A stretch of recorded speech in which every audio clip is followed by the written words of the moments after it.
तो प्यारे विद्यार्थियों, आज का हमारा जो टॉपिक है वो रहेगा समतल में गति का भाग 2। एक भाग हमारा कंप्लीट हो चुका है जिसमें हमने अदिश राशियां और सदिश राशियों के बारे में अध्ययन किया है कि अदिश राशियां किसे कहते हैं, सदिश राशियां किसे कहते हैं, समतल में गति क्या होती है, गति किसे कहते हैं। इन सब के बारे में विस्तार से कंप्लीट अध्ययन हम कर चुके हैं इससे पहले वाले भाग में। आज के भाग में हम जानेंगे कि सदिशों को दर्शाया किस प्रकार से जाता है, यानी सदिशों को किस प्रकार से निरूपित किया जाता है, रिप्रेजेंटेशन ऑफ वेक्टर्स। और उसके बाद फिर हम देखेंगे कि उन सदिशों के प्रकार कितने होते हैं, यानी सदिशों को जब हम रिप्रेजेंट करेंगे कि सदिश इस प्रकार से दर्शाए जाते हैं, फिर हम देखेंगे कि सदिश होते कितने प्रकार के हैं। तो सबसे पहले तो हम एक बार रिपीट कर लेते हैं कि सदिश राशियां होती क्या हैं। तो वे भौतिक राशियां जिन्हें व्यक्त करने के लिए यूनिट, मैग्नीट्यूड और डायरेक्शन इनकी आवश्यकता होती है, तो ऐसी राशियों को हम वेक्टर क्वांटिटी कहते हैं। और यदि यूनिट और मैग्नीट्यूड की ही आवश्यकता होती है तो ऐसी राशियों को हम अदिश राशियां कहते हैं। ये हमने इससे पहले वाले भाग में कंप्लीट किया हुआ है। तो हमारे पास आज का जो टॉपिक है वो है सदिशों का निरूपण, और फिर इसको कंप्लीट होने के बाद करेंगे हम सदिशों के प्रकार, टाइप्स ऑफ वेक्टर्स। सदिशों का निरूपण ये हमारे पास स्टार्ट करते हैं आज का टॉपिक।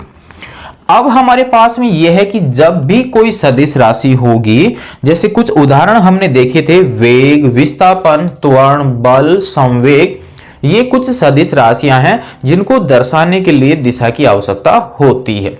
क्योंकि जब हम एक बिंदु से दूसरे बिंदु पर जाते हैं तो वहां पर हम ये बताते हैं कि कौन से बिंदु से कौन से बिंदु की ओर गए हैं, वहां पर दिशा हमने बताई थी। अगर हम समय बताते हैं तो समय बताने के लिए दिशा की आवश्यकता नहीं है, सिर्फ वैल्यू बतानी पड़ती है। इसका मतलब वो स्केलर क्वांटिटी हुई। और विस्थापन क्या है? एक वेक्टर क्वांटिटी हुई। तो हमारे पास किसी भी सदिश राशि को हम एक सरल रेखा के द्वारा दर्शाते हैं। एक सरल रेखा के द्वारा हम उसको दर्शाते हैं। यहां पर हमारे पास ये सरल रेखा कुछ इस प्रकार से बन जाती है, और ये एक तरफ जाने वाली सरल रेखा है।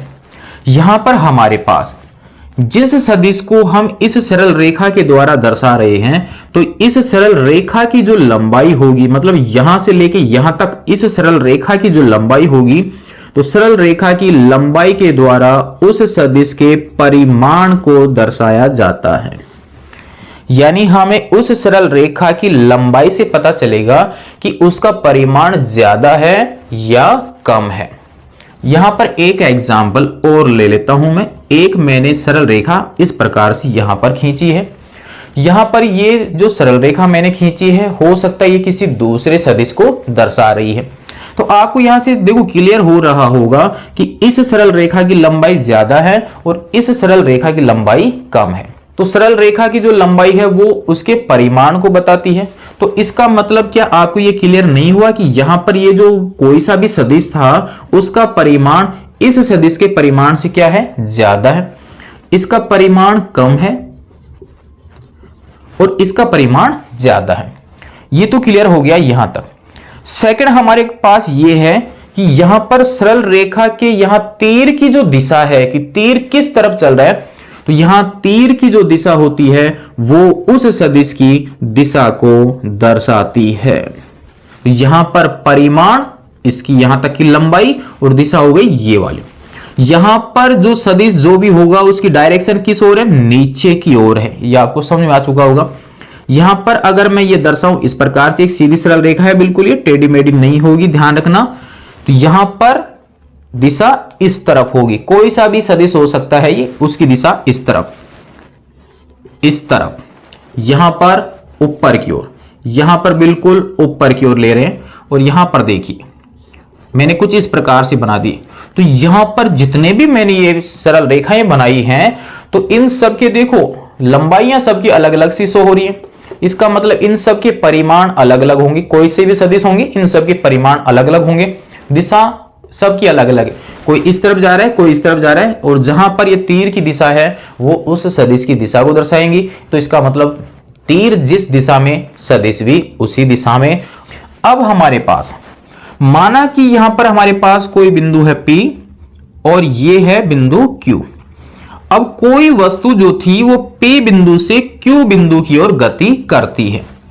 अभी मैंने बोला है P बिंदु से Q बिंदु की ओर, तो मैंने एक दिशा बता दी है P से Q की ओर, P से Q की ओर।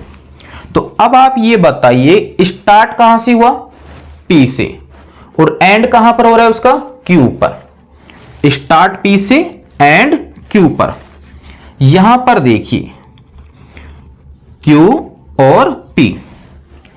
अब हमें यह पता नहीं कि P से Q की ओर या Q से P की ओर, लेकिन अब मैंने बोला Q से P की ओर।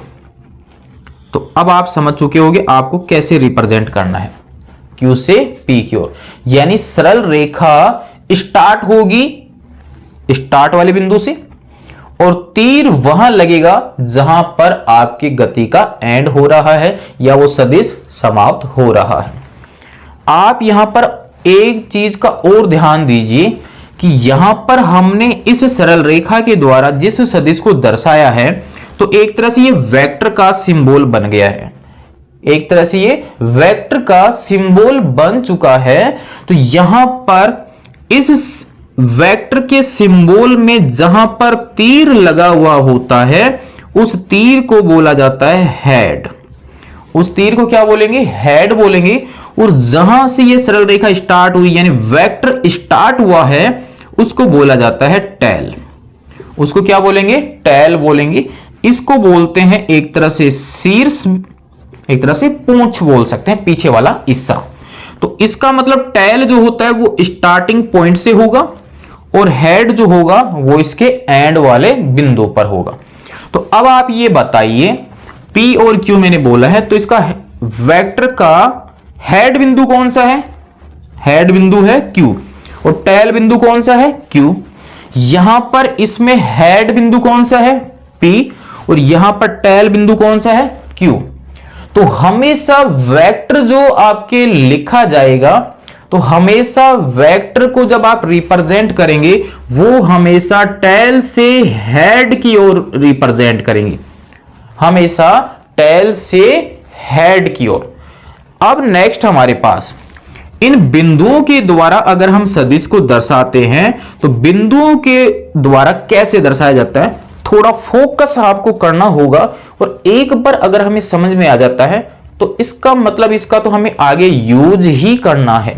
यहां पर P और Q के ऊपर संकेत कैसे लगाएंगे वेक्टर का वो हमें देखना है। तो आपको लिखना है स्टार्ट पॉइंट और लास्ट पॉइंट। अब हमारे पास वेक्टर जो है वो स्टार्ट कहां से हो रहा है, P बिंदु से, और उस वेक्टर का एंड कहां पर हो रहा है, Q पर, जो आपको डायग्राम में भी दिख रहा है। तो आपके वेक्टर हमेशा लगेगा स्टार्ट बिंदु से एंड बिंदु की ओर, यानी उन बिंदुओं के ऊपर हम वेक्टर का साइन लगा देते हैं। तो यहां पर बिंदुओं पर वेक्टर को किस प्रकार से रिप्रेजेंट किया जाता है उसका तरीका होता है ये वाला। यहां से हमें ये तो स्पष्ट हो चुका है कि यहां पर जो वेक्टर का साइन यहां पर लग रहा है, ये वेक्टर का साइन स्टार्ट वाले पॉइंट से एंड वाले पॉइंट की ओर लगता है, यानी हेड हमेशा एंड पॉइंट पर और टेल हमेशा स्टार्ट पॉइंट पर। टेल जहां से वो वेक्टर स्टार्ट हो रहा है, जहां पर तीर नहीं लगा हुआ है, तीर वाला हो गया हेड और तीर नहीं है वो सिरा क्या हो गया आपके पास, टेल। जिस प्रकार से धनुष से तीर छोड़े जाते हैं तो जहां पर रस्सी पर जिस पॉइंट को रखा जाता है वो उसका टेल होता है और आगे जो होता है वो उसका हेड होता है। क्लियर है। तो अब हमारे पास इसको अगर मैं दर्शाऊं, इन बिंदुओं को लेकर अगर उसके ऊपर वेक्टर को रिप्रेजेंट करूं, तो मैं फर्स्ट बिंदु ले लेता हूं P, ये Q बिंदु ले लिया, जैसे मैंने यहां पर फर्स्ट की सीध में फर्स्ट, सेकंड की सीध में सेकंड लिया, इधर वाला बिंदु इधर ले लिया, इधर वाला बिंदु मैंने इधर ले लिया। और अब आपके पास देखो हेड कहां पर है, P पर, क्योंकि एंड कहां पर हो रहा है, P पर। तो इसका मतलब ये ऐसे दर्शाया जाएगा, आपके स्टार्ट पॉइंट क्यू पर है, बिल्कुल देखिए क्यू पर आपकी स्टार्ट पॉइंट है यानी उसका टेल है, और पी पर क्या है, एंड पॉइंट है, तो आपके हेड पी पर हो गया। तो इसका मतलब ये इस प्रकार से दर्शाया जाएगा, ये इस प्रकार से दर्शाया जाएगा। लेकिन अब आप थोड़ा सा ध्यान दीजिए कि जब भी राशि के ऊपर वेक्टर का साइन आपको लगाना है, यहां तो हम इसकी तीर की दिशा किस ओर भी दिखा सकते हैं, क्योंकि हमारा सदिश जो है वो कोई सी भी दिशा में हो सकता है। लेकिन जब उस सदिश राशि के ऊपर आपको वेक्टर का साइन लगाना है, तब वेक्टर का साइन हमेशा लेफ्ट से राइट की ओर ही लगाना है। यह सदिश को दर्शाने का तरीका होगा। तो इसका मतलब यह है कि ये वेक्टर जो आपके राइट से लेफ्ट चला था, ये गलत तरीका है। वेक्टर हमेशा सदिश राशि पे लगेगा लेफ्ट से राइट की ओर। और यह भी क्लियर है कि वेक्टर जो होगा वो हमेशा टेल से हेड की ओर होगा, यानी स्टार्ट पॉइंट से एंड पॉइंट पर होगा। तो इसका मतलब यह हुआ कि यहां पर अगर हम लेफ्ट से राइट लिखते हैं तो यह तरीका तो कुछ ऐसा बन गया, लेफ्ट से राइट लिखते हैं तो ये ऐसे हो गया, और इसके अनुसार आपके पास में हेड जो है वो कहां पर आ रहा है, क्यू पर, जबकि हेड क्यू पर नहीं बल्कि कहां पर है, पी पर है। तो इसके हिसाब से तो ये आपके मिस हो रहा है कुछ ना कुछ। तो इसका मतलब ये है कि आपके ऊपर वाला जो वेक्टर का साइन है, वो वेक्टर का साइन तो लेफ्ट से राइट ही रखना है। तो अब आप क्या कर सकते हैं, आप इन बिंदुओं को इंटरचेंज कर दीजिए। हेड जहां पर आपके एंड हो रहा है, स्टार्ट क्यू, तो आप बिंदुओं को चेंज कीजिए, ऊपर वाले वेक्टर को चेंज मत कीजिए।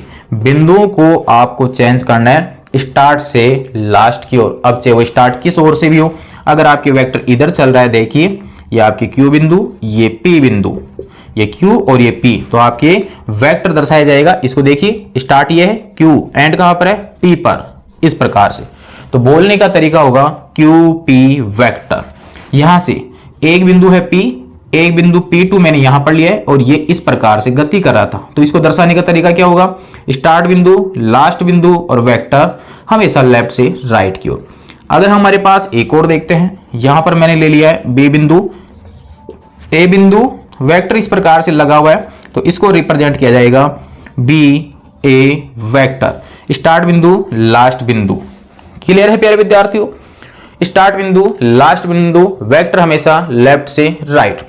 अब आपकी ये तो हमने वेक्टर जो लगा रहे हैं, हम इन बिंदुओं के ऊपर लगा रहे हैं, स्टार्ट बिंदु और लास्ट बिंदु। तो P और Q के बीच की ये लंबाई है यहां तक की, तो ये PQ के बीच की जो टोटल लंबाई है वो PQ के दर्शाई जाएगी। और अगर मैं इसके ऊपर वेक्टर नहीं लगाता हूं, तो इसका मतलब PQ जो है वो एक तरह से क्या बन गया, दूरी बन गया, क्योंकि फिलहाल यहां पर क्या है, हमारे पास परिमाण है। अगर मैं इसके वेक्टर नहीं लगाता हूं, वेक्टर लगाने से ही हमें पता चल रहा है कि ये दूरी नहीं बल्कि क्या बन चुका है, विस्थापन बन चुका है। क्लियर है, वेक्टर लगाएंगे तो ही ये हमारे पास में विस्थापन बनेगा, और अगर वेक्टर नहीं लगाते हैं तो सिर्फ क्या है, उसमें परिमाण है, यूनिट तो होती है। तो हमारे पास विस्थापन को मैं अकेले x से भी दर्शा सकता हूं। तो इसका मतलब ये हुआ कि मैं इस PQ वेक्टर को कुछ ऐसे भी लिख सकता हूं, PQ वेक्टर, और बराबर PQ वेक्टर जो है वो किसके बराबर है, x के, तो मैं इसको x वेक्टर भी लिख सकता हूं। क्लियर है, तो हम यहां पर बिंदुओं को लेकर वेक्टर लगा सकते हैं, या ये राशि किसके बराबर हो रही थी उस अकेली राशि के ऊपर भी लगा सकते हैं। जैसे बल की बात करेंगे तो बल को दर्शाएंगे F से, तो उसके ऊपर वेक्टर लगाएंगे। त्वरण की बात करते हैं तो त्वरण को दर्शाएंगे A से, उसको हम सिंबल A से दर्शाएंगे, तो A वेक्टर। वेग को दर्शाएंगे V से, तो उसके ऊपर वेक्टर लगाएंगे।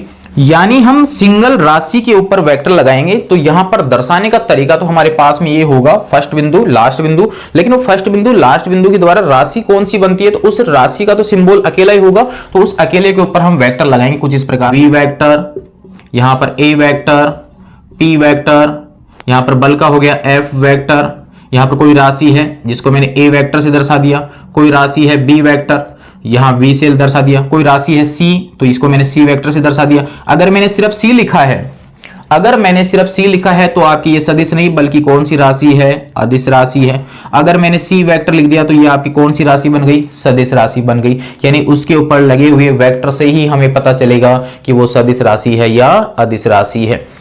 एक और आप ध्यान दीजिए प्यारे विद्यार्थियों, आपके एनसीईआरटी की जो बुक है उस एनसीईआरटी की बुक में किसी के ऊपर भी वेक्टर का साइन नहीं लगाया हुआ है, किसी भी राशि के ऊपर वेक्टर का साइन नहीं लगाया हुआ है। और अभी हमने ये बताया कि जिसके ऊपर वेक्टर नहीं लग रहा है तो वो राशि आपकी अदिश होगी। और पूरी एनसीईआरटी की बुक में आपकी कहीं पर भी वेक्टर नहीं लगा हुआ है, किसी भी सिंबल के ऊपर वेक्टर नहीं है। तो क्या पूरी फिजिक्स आपके स्केलर क्वांटिटीज की है? बिल्कुल भी नहीं है। तो आप थोड़ा ध्यान देना, आपके एनसीईआरटी की जो बुक है उस एनसीईआरटी की बुक में जो वेक्टर क्वांटिटी है उन वेक्टर क्वांटिटी को थोड़ा बोल्ड करके लिखा हुआ है, यानी उनको थोड़ा गहरा काला करके लिखा हुआ है। अन्य जो संकेत वहां पर है, जैसे मान लीजिए हमारे पास में हम बात करते हैं समय की, तो समय को दर्शा देता हूं मैं टी से, ये हल्का लिखा हुआ है। और बात करता हूं बल की, तो बल वाला जो संकेत होगा वो थोड़ा बोल्ड किया हुआ होगा, यानी गहरा काला किया हुआ होगा। तो ये दोनों में अंतर है, ये आपको बुक में देखना है। हल्का डिजिट है वो आपके स्केलर है, और गहरा किया हुआ है यानी बोल्ड में लिखा हुआ है तो वो आपके वेक्टर वाली राशि है। और वैसे वेक्टर को उसके ऊपर वेक्टर का साइन लगाकर दर्शाया जाता है। तो ये हो गया हमारे पास सदिशों को निरूपित करने का तरीका। मेरे हिसाब से आपके समझ में आ गया होगा कि किसी भी सदिश को एक सरल रेखा के द्वारा दर्शाया जाता है, और सरल रेखा की जो लंबाई होती है वो इसके परिमाण को दर्शाती है, जबकि उसकी जो तीर की दिशा होती है वो उस सदिश की दिशा को दर्शाती है। यहाँ जो तीर लगा हुआ होता है उस भाग को बोला जाता है हेड, और जहां तीर नहीं लगा हुआ होता है उसको बोला जाता है टेल। क्लियर है प्यारे विद्यार्थियों? यहां पर हमारे पास किसी सदिश राशि के ऊपर वेक्टर लगाना होता है तो वेक्टर की डायरेक्शन हमेशा लेफ्ट से राइट की ओर होती है, राइट से लेफ्ट की ओर नहीं होगी, ये वाला पॉइंट। तो इसका मतलब रिप्रेजेंट करने का जो तरीका होगा वो आपको लिखना है हमेशा फर्स्ट पॉइंट और लास्ट पॉइंट, और वेक्टर हो जाएगा लेफ्ट से राइट की ओर। यहां से देख सकते हैं first point last point, vector left से राइट की ओर, first point last point, vector left से राइट, लेफ्ट से राइट, लेफ्ट से राइट, सभी के ऊपर वेक्टर जो है वो लेफ्ट से राइट ही हैं। अगर वहां पर दो बिंदु दे रखे हैं और बिंदुओं के ऊपर अगर आपको सिंबल लगाना है वेक्टर का, तो आप वहां पर स्टार्टिंग पॉइंट और लास्ट पॉइंट को चेंज कीजिए। वेक्टर तो हमेशा लेफ्ट से राइट ही होगा। अगर स्टार्ट पॉइंट बी है बी लिखिए, एंड पॉइंट ए है ए लिखिए। अगर आपकी स्टार्ट पॉइंट ए है ए लिखिए, एंड पॉइंट बी है बी लिखिए, वेक्टर लेफ्ट से राइट ही होगा। ये हमारे पास सदिशों को दर्शाने का तरीका हो जाता है। अब तक हमने जो सदिशों के रिप्रेजेंट की बात की कि ऐसे दर्शाया जाएगा ऐसे दर्शाया जाएगा, तो समझ में कैसे आएगा कि क्या हो रहा है क्या नहीं हो रहा, देखते हैं। यहां पर मैंने एक सरल रेखा ऐसे बनाई, तो यह सरल रेखा किसी एक सदिश को दर्शाएगी। सपोज कीजिए वो ए वेक्टर है, क्लियर है। यहां पर एक सदिश मैंने ऐसे बना दिया, यह सदिश बी वेक्टर है। यहां पर एक ध्यान दीजिए, एक मैंने ऐसे बना दिया, ए वेक्टर को इधर दिखा दिया और बी वेक्टर को इधर दिखा दिया, और एक मैंने देखो थोड़ा सा ऐसे बनाया और ये ऐसे बना दिया। ये ए वेक्टर है, ये बी वेक्टर है। अब तक के सारांश में हमें यह पता चल गया कि सरल रेखा की लंबाई तो उसके परिमाण को दर्शाएगी, और इसके तीर की जो दिशा होगी वो उसकी सदिश की दिशा को दर्शाएगी। अब आप ये बताइए इन दोनों से आपको क्या समझ में आ रहा है, कमेंट्स में बता सकते हैं। मेरे को यहां से यह समझ में आ रहा है कि दोनों की लंबाइयां बराबर है, दोनों सरल रेखाओं की लंबाइयां बराबर है।